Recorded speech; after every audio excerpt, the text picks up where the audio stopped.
Merci Président, chers collègues. L'air sera plus léger quand nous aurons voté ce matin l'abrogation de la retraite à 64 ans imposée par 49.3 et toujours rejetée par 71% des Français, dont plus de 90% d'actifs. Vous avez arraché 2 années de vie à des millions de travailleuses et travailleurs sans aucune honte, avec tout ce qui va avec, vos mensonges sur la retraite à 1 200 €, les violences policières et les gardes à vue arbitraires. Et qui sont, comme d'habitude avec vous, les premières victimes?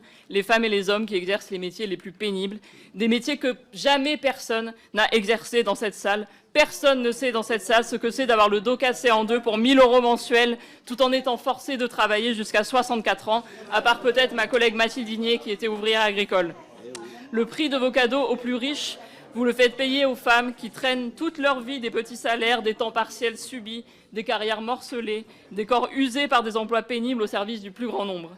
Avant même cette réforme, 40% des femmes partaient avec une carrière incomplète, 19% attendaient 67 ans pour échapper à la décote. Déjà, les femmes partaient à la retraite en moyenne 6 mois après les hommes, au terme du vide professionnel où elles avaient gagné 15% de moins qu'eux à temps de travail égal.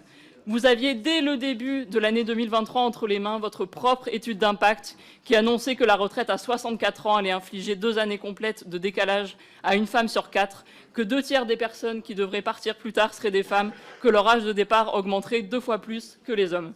Franck Riester avait vendu la mèche. Vous saviez que les femmes allaient être, je cite, pénalisées par le report de l'âge légal et vous vous êtes dit « Tiens, quelle bonne idée, faisons ça ». Mes collègues, de qui vous moquez-vous? Votre réforme baisse aussi le niveau des pensions des femmes.